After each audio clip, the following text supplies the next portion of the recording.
পরম করুণাময় ও অসীম দয়ালু আল্লাহ তাআলার নামে। সূরা ইউনুস। আলিফ লাম র।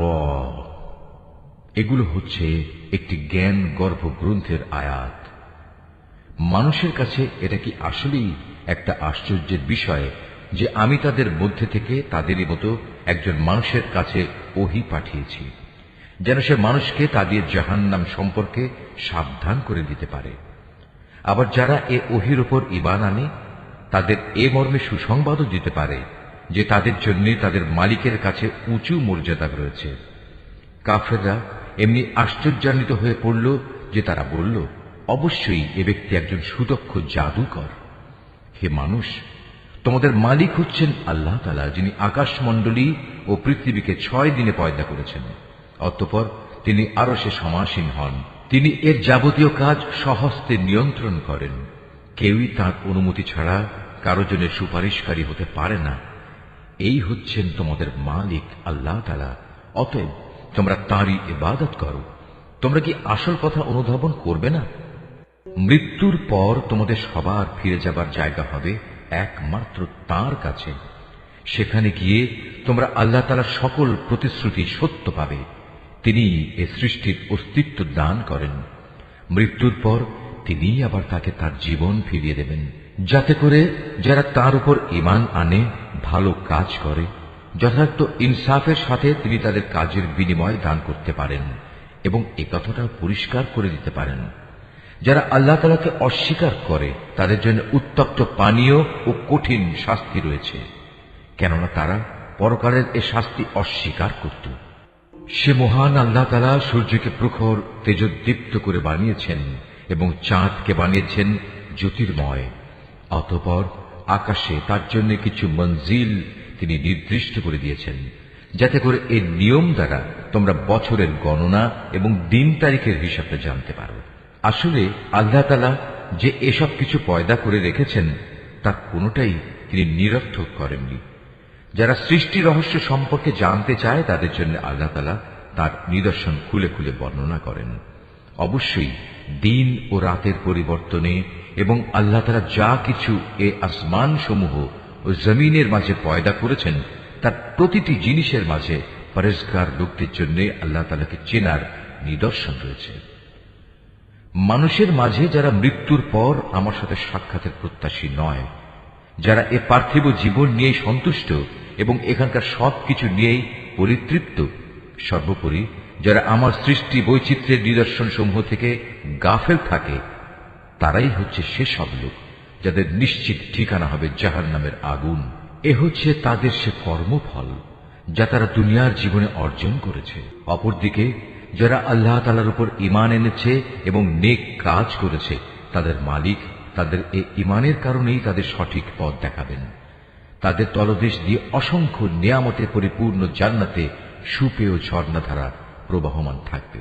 এ সময়ে তাদের মুখে একটি মাত্র ধ্বনি প্রতিধ্বনিত হতে থাকবে, হে আল্লাহ, তুমি কত মহান, কত পবিত্র। সেখানে তাদের পারস্পরিক অভিবাদন হবে সালাম, এবং তাদের শেষ কথা হবে যাবতীয় তারিফ সৃষ্টিকুলের মালিক আল্লাহ তাআলার জন্য।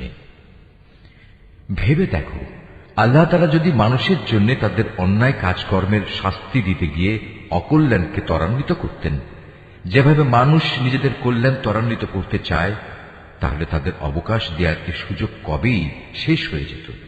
কিন্তু আল্লাহ তাআলা তাদের ঢিল দিয়ে রেখেছেন। অতঃপর যারা আমার সাথে সাক্ষাতের আশা করে না, আমি তাদের নাফরমানির জন্য তাদের উদ্ভ্রান্তের মতো ঘুরে বেড়াতে দিই। মানুষকে যখন কোনো দুঃখ দৈন্য স্পর্শ করে, তখন সে বসে শুয়ে দাঁড়িয়ে সর্বাবস্থায় আমাকেই ডাকে। অতঃপর আমি যখন তার দুঃখ কষ্ট তার কাছ থেকে সরিয়ে নিয়ে যাই, তখন সে এমনই বেপরোয়া হয়ে চলতে শুরু করে, তাকে যে একসময় দুঃখ কষ্ট স্পর্শ করেছিল মনে হয় তা দূর করার জন্য আমাকে সে কখনো ডাকেইনি। এভাবেই যারা বারবার সীমা লঙ্ঘন করে তাদের জন্য তাদের কাজকর্ম শোভনীয় করে দেয়া হয়েছে। তোমাদের আগে অনেক কয়েকটি মানব গোষ্ঠীকে আমি ধ্বংস করে দিয়েছি যখন তারা জুলুম করতে শুরু করেছিল, অথচ তাদের কাছে আমার সুস্পষ্ট নিদর্শন সহ তাদের রাসূলরা এসেছিল। কিন্তু তারা কোনো রকমেই ঈমান আনল না। এভাবেই ধ্বংসের মাধ্যমে আমি নাফরমান জাতিদের তাদের জুলুমের প্রতিফল দিয়ে থাকি। অতঃপর আমি এ জমিনে তাদের জায়গায় তোমাদের খলিফা করে পাঠিয়েছি। আমি দেখতে চাই তোমরা আমার সাথে কি ধরনের আচরণ করো। হে নবী, যখন আমার সুস্পষ্ট আয়াতসমূহ তাদের পড়ে শোনানো হয়, তখন তাদের মধ্যে যারা আমার সাথে মৃত্যুর পর কোন রকম দেখা সাক্ষাতের আশা করে না, তারা ঔদ্ধত্যের সাথে তোমাকে বলে, এছাড়া অন্য কোন কোরআন নিয়ে এসো কিংবা একে বদলে দাও। তুমি এদের বলো, আমার নিজের এমন কোন ক্ষমতাই নেই যে আমি একে বদলে দেব। আমি তো তাই অনুসরণ করি যা আমার উপর ওহী আসে। আমি যদি আমার মালিকের কোন রকম নাফরমানি করি, তাহলে আমি একটি মহা দিবসের কঠিন শাস্তির ভয় করি। তাদের তুমি এও বলো, আল্লাহ তাআলা না চাইলে আমি তোমাদের কাছে এ কোরআন তো পাঠই করতাম না। আমি তো এ গ্রন্থ সম্পর্কে তোমাদের কোনো কিছু জানাতামই না। কিন্তু আমি তো এর আগেও তোমাদের মাঝে অনেকগুলো বয়স কাটিয়ে এসেছি। তোমরা কি বুঝতে পারছো না? অতঃপর বলো, তার চাইতে বড় জালেম আর কে হতে পারে যে আল্লাহ তাআলার উপর মিথ্যা আরোপ করে কিংবা তার আয়াত অস্বীকার করে? এ ধরনের নাফরমান লোকেরা কখনোই সফল কাম হয় না। এই মূর্খ লোকেরা আল্লাহ তাআলাকে বাদ দিয়ে এমন কিছুর উপাসনা করে যা তাদের কোন রকম ক্ষতি করতে পারে না, আবার তা তাদের কোন রকম উপকারও করতে পারে না। তারা বলে, এগুলো হচ্ছে আল্লাহ তাআলার কাছে আমাদের সুপারিশকারী। তুমি এ মুশরিকদের বলো, তোমরা কি আল্লাহ তাআলাকে এমন কোন কিছুর খবর দিতে চাও যা তিনি আসমান সমূহের মাঝে অবহিত নন এবং জমিনের মাঝেও নন? তিনি পাক, পবিত্র এবং মহান। তারা যে শিরক করে তিনি তার চাইতে অনেক ঊর্ধ্বে। মূলত মানুষ ছিল একই জাতি, অতঃপর তারা তাদের মাঝে মতবিরোধ সৃষ্টি করেছে। তোমার মালিকের পক্ষ থেকে তাদের শাস্তির মুহূর্তটি মৃত্যুর পরবর্তী জীবন পর্যন্ত স্থগিত করার ঘোষণা না থাকলে কবেই সে বিষয়ে ফয়সালা হয়ে যেত। আজ এ বিষয় নিয়ে তারা মতবিরোধ ঘটায়। তারা আরো বলে, তার মালিকের কাছ থেকে তার উপর কোন নিদর্শন অবতীর্ণ হয় না কেন? তুমি তাদের বলো, গায়েব সংক্রান্ত যাবতীয় জ্ঞান তো একমাত্র আল্লাহ তাআলার কাছে। অতএব আল্লাহ তাআলার সে গায়েবী ফয়সালার জন্য তোমরা অপেক্ষা করো, আর আমিও তোমাদের সাথে সেদিনের প্রতীক্ষা করছি। মানুষকে দুঃখ মুসিবত স্পর্শ করার পর যখন আমি তাদের কিছুটা করুণার স্বাদ ভোগ করাই, তখন সাথে সাথেই তারা আমার রহমতের নিদর্শন সমূহের সাথে চালাকি শুরু করে দেয়। হে নবী, তুমি বলো, কলা কৌশলে আল্লাহ তাআলা সবার চাইতে বেশি তৎপর। অবশ্যই আমার ফেরেশতারা তোমাদের যাবতীয় কলা কৌশলের কথা তোমাদের আমল নামায় লিখে রাখে। তিনি মহান আল্লাহ তাআলা, যিনি তোমাদের জলে স্থলে ভ্রমণ করান। এমনকি তোমরা যখন নৌকায় আরোহণ করো এবং এ নৌকাগুলো যখন তাদের নিয়ে অনুকূল আবহাওয়ায় চলতে থাকে, তখন নৌকার আরোহীরা এতে ভীষণ আনন্দিত হয়। হঠাৎ এই নৌকাগুলো একসময় ঝড়বাহী বাতাসের কবলে পড়ে এবং চারদিক থেকে তাদের উপর ঢেউ আসতে থাকে এবং তারা মনে করে এবার সত্যি এ বাতাস ও ঢেউ দ্বারা তারা পরিবেষ্টিত হয়ে গেছে। তারা একান্ত নিষ্ঠাবান বান্দা হয়ে আল্লাহ তাআলাকে এই বলে ডাকতে শুরু করে, হে আল্লাহ, যদি তুমি আমাদের এই মহা দুর্যোগ থেকে বাঁচিয়ে দাও, তাহলে আমরা তোমার শুকরগুজার বান্দাদের অন্তর্ভুক্ত হয়ে যাব। অতঃপর সত্যি সত্যি যখন তিনি তাদের এই বিপর্যয় থেকে বাঁচিয়ে দেন, তখন তারা ওয়াদার কথা ভুলে সাথে সাথেই অন্যায়ভাবে জমিনে নাফরমানি শুরু করে দেয়। হে মানুষ, তোমরা শুনে রাখো, তোমাদের নাফরমানি তোমাদের নিজেদের জন্যই ক্ষতিকারক হবে। মূলত এ হচ্ছে দুনিয়ার সহায় সম্পদ। অতঃপর তোমাদের আমার কাছেই ফিরে আসতে হবে। তখন আমি তোমাদের বলে দেব দুনিয়ার জীবনে তোমরা কে কি করতে। এ পার্থিব জীবনের উদাহরণ হচ্ছে, যেমন আমি আকাশ থেকে পানি বর্ষণ করলাম, যা দ্বারা অতঃপর জমিনের গাছপালা ঘন সন্নিবিষ্ট হয়ে উদ্গত হল, যা থেকে মানুষ ও জন্তু জানোয়াররা তাদের আহার সংগ্রহ করল। এরপর একদিন যখন জমিন তার সৌন্দর্যের রূপ ধারণ করল এবং আপন সৌন্দর্যে সে শোভিত হয়ে উঠল, তখন এসব দেখে তার জমিনের মালিক মনে করল তারা বুঝি এর ফসল ভোগ করার উপর এখন সম্পূর্ণ ক্ষমতাবান হয়ে গেছে। এ সময় হঠাৎ করে রাতে কিংবা দিনে আমার আযাবের ফয়সালা তাদের উপর আপতিত হল। ফলে আমি তাদের এমন ভাবে নির্মূল করে দিলাম যেন গতকাল পর্যন্ত এখানে তার কোনো অস্তিত্বই ছিল না। এভাবেই আমি আমার আয়াতসমূহ সেসব জাতির জন্য খুলে খুলে বর্ণনা করি যারা এ সম্পর্কে চিন্তা ভাবনা করে। হে মানুষ, তোমরা এ পার্থিব জীবনের ধোঁকায় পড়ে আছো, অথচ আল্লাহ তাআলা তোমাদের চিরস্থায়ী এক শান্তির নিবাসের দিকে ডাকছেন। তিনি যাকে ইচ্ছা করেন তাকে সহজ সরল পথে পরিচালিত করেন। যারা ভালো কাজ করেছে যাবতীয় কল্যাণ তো থাকবে তাদের জন্যই, এবং থাকবে তার চাইতেও বেশি। সেদিন তাদের চেহারা কোনো কালিমা ও হীনতা দ্বারা আচ্ছন্ন থাকবে না।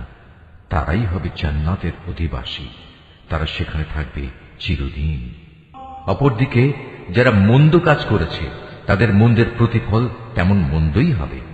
অপমান তাদের আচ্ছন্ন করে ফেলবে। সেদিন আল্লাহর আযাব থেকে তাদের রক্ষাকারী কেউই থাকবে না। তাদের চেহারা এমনই কালো হবে যেন রাতের অন্ধকার ছিঁড়ে তার একটি টুকরো তাদের মুখের উপর ছেয়ে দেয়া হয়েছে। এরা হচ্ছে জাহান্নামের অধিবাসী, সেখানে তারা চিরদিন থাকবে। হে নবী, তুমি তাদের সেদিনের ব্যাপারে সাবধান করো যেদিন আমি তাদের সবাইকে আমার সামনে একত্রিত করব। অতঃপর যারা আমার সাথে শরীক করেছে তাদের আমি বলবো, তোমরা এবং যাদের তোমরা শরীক করেছ স্ব স্থানে অবস্থান করো। এরপর আমি তাদের এক দলকে আরেক দল থেকে আলাদা করে দেব, এবং যাদের তারা শরীক করেছিল তারা বলবে, না, তোমরা তো কখনো আমাদের উপাসনা করতে না। আজ আল্লাহ তাআলাই আমাদের এবং তোমাদের মাঝে সাক্ষ্য প্রদানকারী হিসেবে যথেষ্ট হবেন। আমরা তোমাদের উপাসনার ব্যাপারে আসলেই গাফেল ছিলাম। এভাবেই সেদিন প্রত্যেক ব্যক্তি নিজের কর্মফল যা সে করে এসেছে পুরোপুরি জানতে পারবে, এবং সবাইকে তাদের আসল মালিক আল্লাহ তাআলার কাছে ফিরিয়ে নেওয়া হবে। দুনিয়ায় তারা যেসব মিথ্যা ও অলীক কথাবার্তা আল্লাহ তাআলা সম্পর্কে উদ্ভাবন করত, নিমেষেই তা তাদের কাছ থেকে হারিয়ে যাবে। হে নবী, তুমি বলো, সে কে যে তোমাদের আসমান ও জমিন থেকে জীবিকা সরবরাহ করে? অথবা তোমাদের শোনা ও দেখার ক্ষমতা কার কর্তৃত্বাধীন? কে আছে এমন যে জীবিতকে মৃত থেকে আবার মৃতকে জীবিত থেকে বের করে আনে?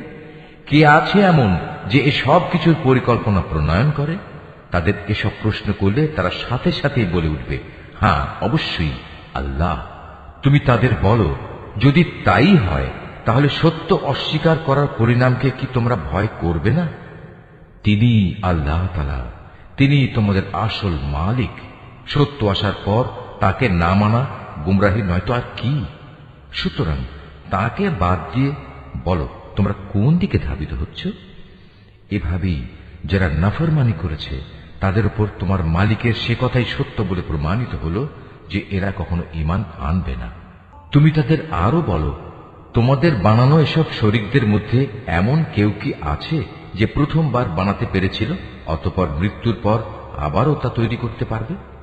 তুমি বলো, আল্লাহ তাআলা এই সৃষ্টিকে প্রথম অস্তিত্ব প্রদান করেন, অতঃপর দ্বিতীয়বার তিনিই তাতে পুনরায় জীবন দান করেন। এরপরেও তোমরা কেন বারবার সত্য থেকে বিচ্যুত হচ্ছ? তাদের আরো বলো, তোমাদের বানানো শরীকদের মধ্যে এমন কে আছে যে মানুষকে সঠিক পথ দেখাতে পারে?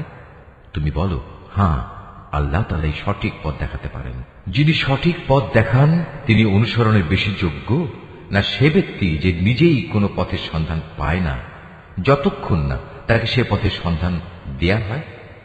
তোমাদের একই হলো, কেমন ধরনের ফয়সালা করো তোমরা?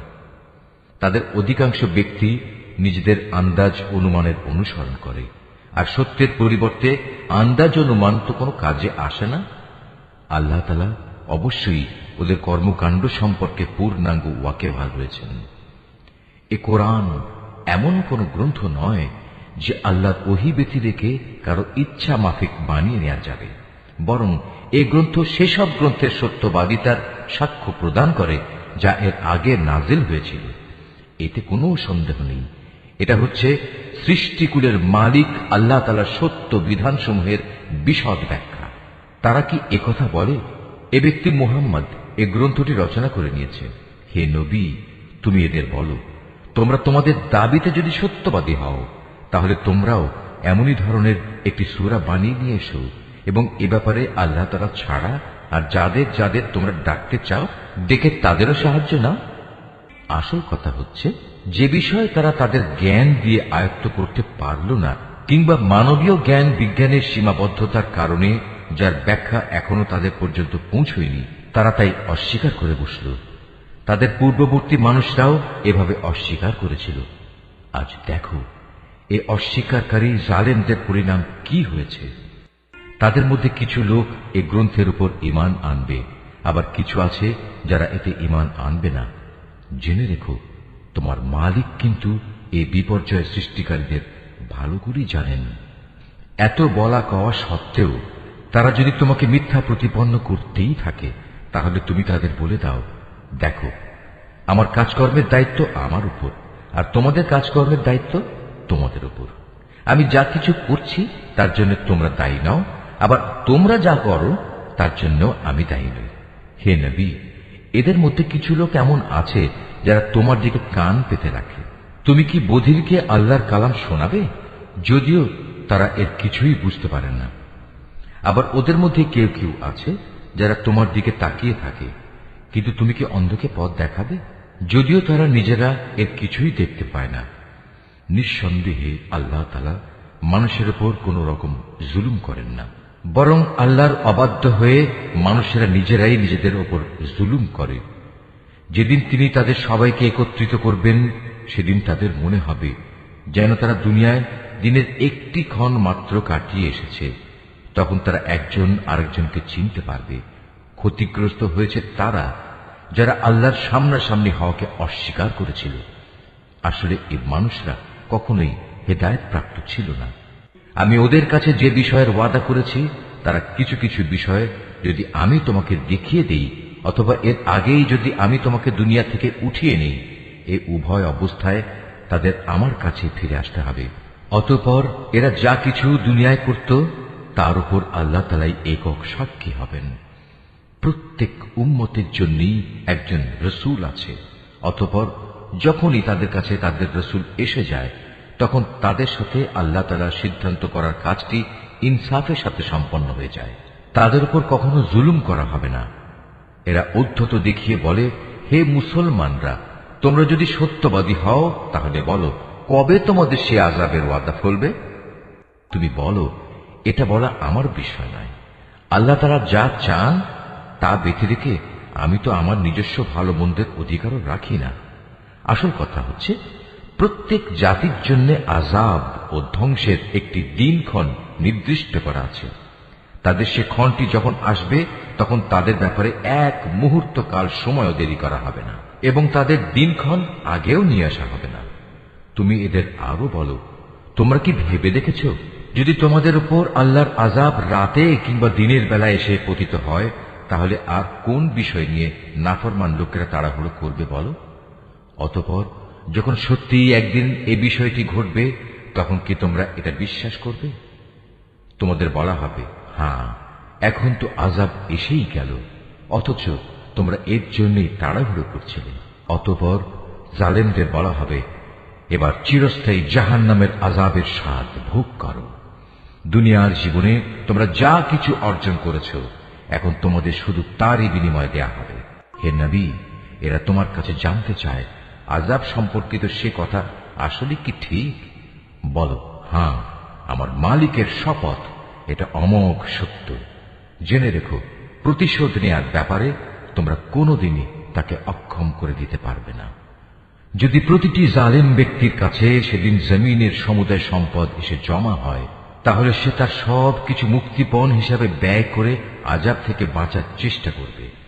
যখন এই জালেম মানুষরা জাহান্নামের আযাব দেখবে, তখন তার মনে মনে ভারী অনুতাপ করবে, কিন্তু তখন তা কোনোই কাজে আসবে না।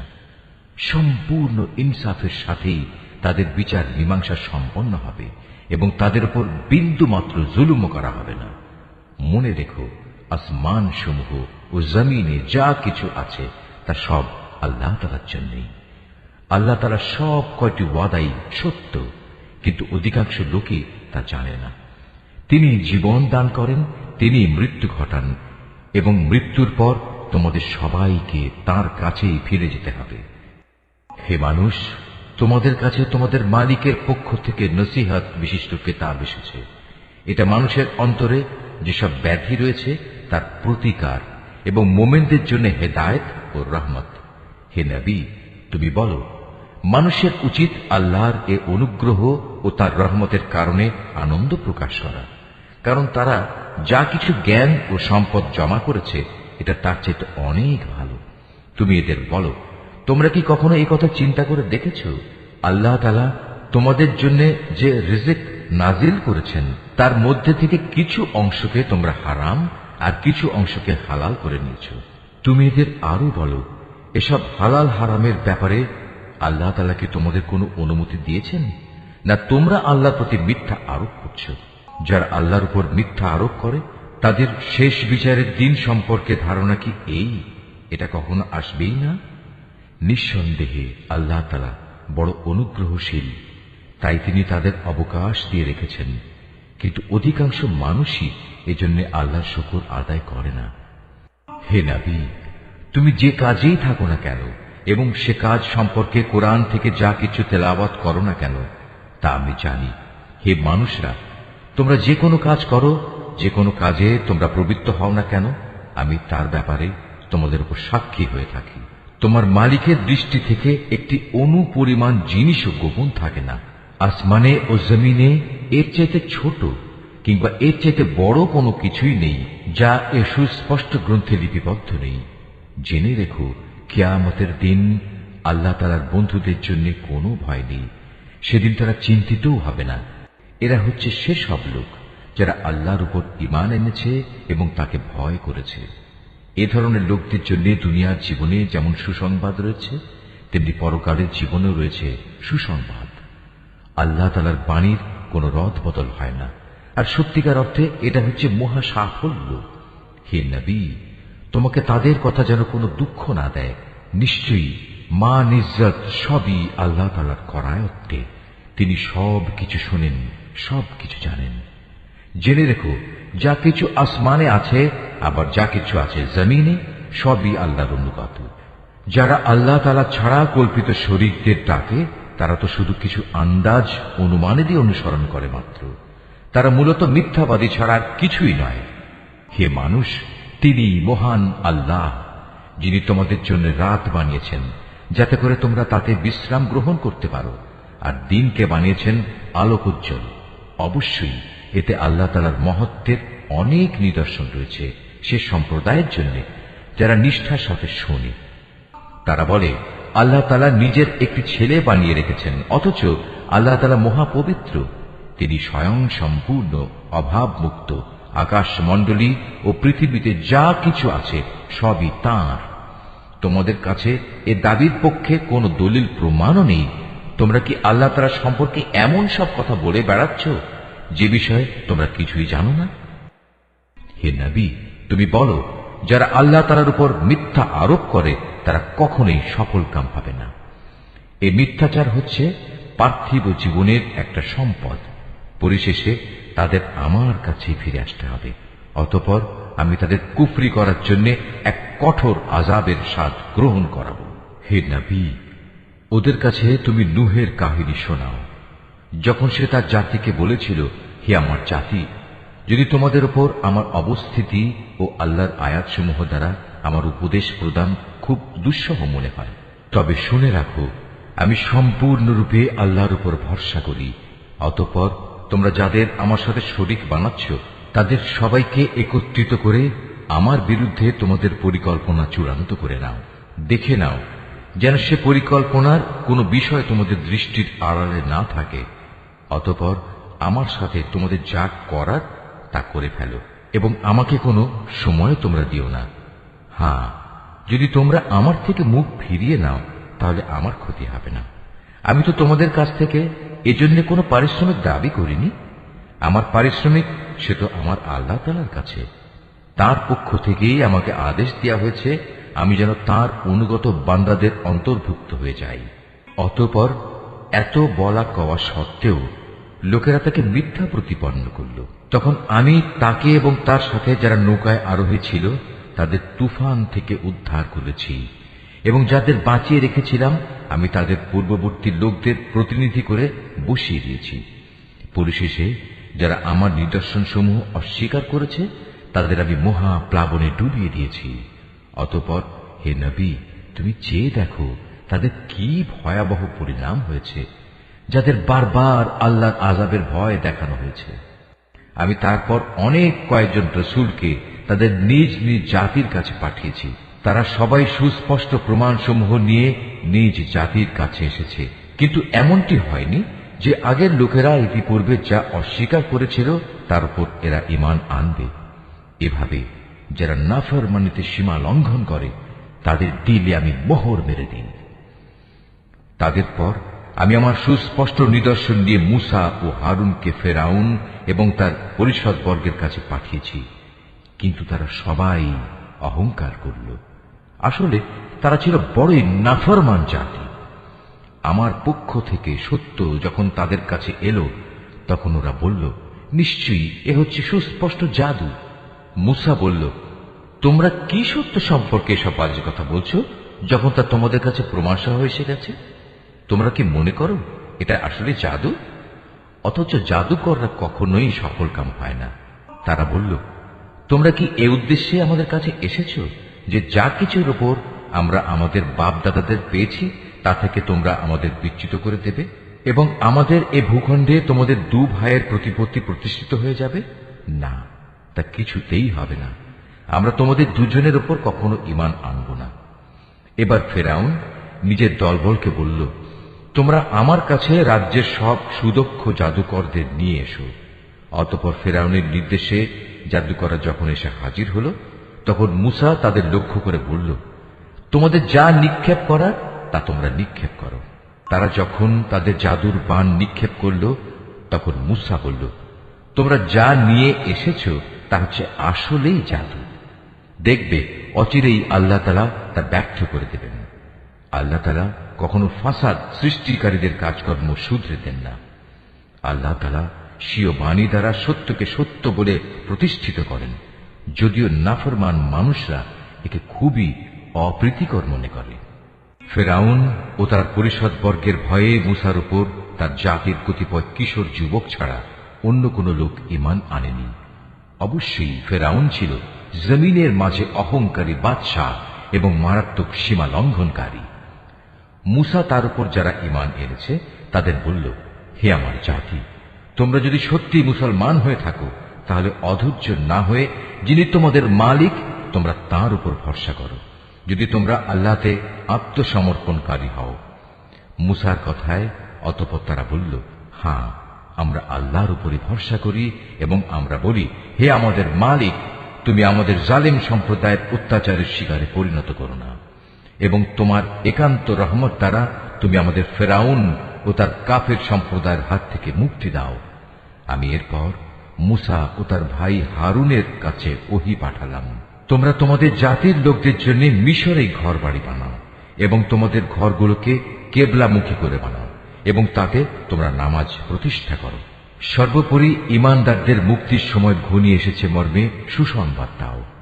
মূসা আল্লাহ তাআলাকে বলল, হে আমাদের মালিক, নিঃসন্দেহে তুমি ফেরাউন ও তার মন্ত্রী পরিষদকে দুনিয়ার জীবনে সৌন্দর্য মণ্ডিত উপকরণ এবং ধন সম্পদ দান করে রেখেছ। এটা কি এজন্যে, হে আমাদের মালিক, তারা এ দিয়ে জনপদের মানুষকে তোমার পথ থেকে গোমরাহ করে দেবে? হে আমাদের মালিক, তাদের সমুদায় ধন সম্পদ বিনষ্ট করে দাও, তাদের অন্তরসমূহকে আরো শক্ত করে দাও। মূলত তারা একটা কঠিন আযাব নাজিল হতে না দেখলে কখনোই ঈমান আনবে না। আল্লাহ তাআলা বললেন, হ্যাঁ, তোমাদের উভয়ের দোয়াই কবুল করা হয়েছে। অতএব তোমরা দ্বীনের উপর সুদৃঢ় হয়ে দাঁড়িয়ে থাকো। তোমরা দুজন কখনো সেসব লোকের কথার অনুসরণ করো না যারা কিছুই জানে না। অতঃপর ঘটনা এমন হল, আমি বনী ইসরায়েলদের সাগর পার করিয়ে দিলাম। এরপর ফেরাউন ও তার সৈন্য সামন্ত বিদ্বেষ পরায়ণতা ও সীমা লঙ্ঘন করার জন্য তাদের পিছু নিল। এমনকি যখন সে দলবল সহ সাগরের অথই ঢেউয়ে ডুবতে থাকল, তখন সে বলল, এখন আমি ঈমান আনলাম যে মাবুদের উপর বনী ইসরায়েল ঈমান এনেছে, তিনি ছাড়া দ্বিতীয় কোনো মাবুদ নাই, আমিও তাঁর অনুগতদের একজন। আমি বললাম, এখন ঈমান আনছো, অথচ একটু আগেই তুমি নাফরমানি করছিলে এবং জমিনে তুমি ছিলে বিপর্যয় সৃষ্টিকারীদের অন্যতম নেতা। আজ তো আমি তোমাকে অর্থাৎ তোমার লাশকেই বাঁচিয়ে রাখব, যাতে করে তুমি তোমার এই লাশ পরবর্তী প্রজন্মের জন্য একটা বড় আকারের নিদর্শন হয়ে থাকতে পারো। অবশ্য অধিকাংশ মানুষই আমার এসব নিদর্শন থেকে সম্পূর্ণ অজ্ঞ ও বেখবর। ফেরাউনকে ডুবিয়ে মারার পর আমি বনী ইসরায়েলের লোকদের বরকতপূর্ণ ও উৎকৃষ্ট আবাস ভূমিতে বসবাস করালাম এবং তাদের জন্য উত্তম জীবনোপকরণের ব্যবস্থা করলাম। অতঃপর তারা নিজেদের মধ্যে মতবিরোধ শুরু করে দিল। এমনকি যখন দিনের সঠিক জ্ঞান তাদের কাছে এসে পৌঁছল, তারপরেও তারা মতবিরোধ থেকে ফিরে এলো না। অবশ্যই তোমার মালিক কিয়ামতের দিন তাদের সেসব বিষয়ের ফয়সালা করে দেবেন, জানিয়ে তারা নিজেদের মাঝে বিভেদ করত। হে নবী, আজ আমি তোমার উপর যে কিতাব নাজিল করেছি তাতে বর্ণিত কোনো ঘটনার ব্যাপারে যদি তোমার মনে কোনো সন্দেহ থাকে, তাহলে সেসব লোকের কাছে এসব ঘটনা জিজ্ঞেস করো, যারা তোমার আগে তাদের উপর নাজিল করা কিতাব পড়ে আসছে। অবশ্যই তোমার কাছে তোমার মালিকের কাছ থেকে সত্য এসেছে, তাই তুমি কখনো সন্দেহবাদীদের দলে শামিল হয়েও না। আর তুমি তাদের দলেও শামিল হয়েও না যারা আল্লাহর আয়াতসমূহ মিথ্যা প্রতিপন্ন করেছে। এরূপ করলে তুমি ক্ষতিগ্রস্তদের অন্তর্ভুক্ত হয়ে যাবে। হে নবী, অবশ্যই তাদের ব্যাপারে তোমার মালিকের কথা সত্য প্রমাণিত হয়ে গেছে যে তারা কখনো ঈমান আনবে না।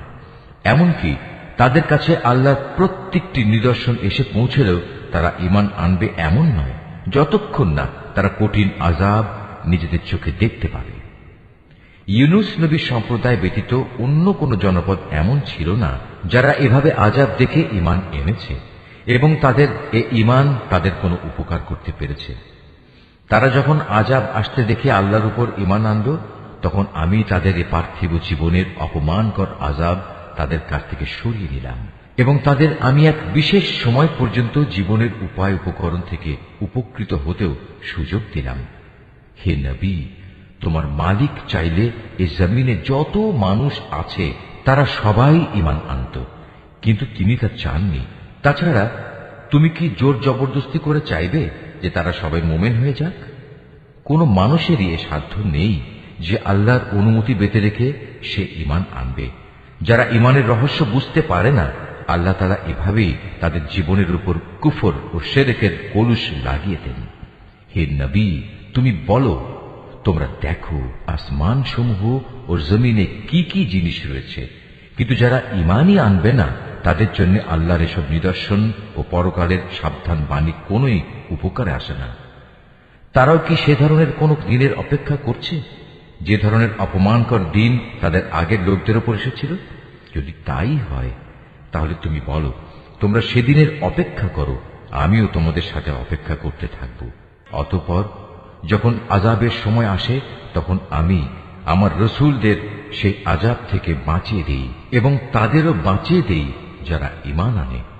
এভাবেই আমি আমার উপর এটা কর্তব্য করে নিয়েছি যে আমি মোমেনদের আযাব থেকে উদ্ধার করি।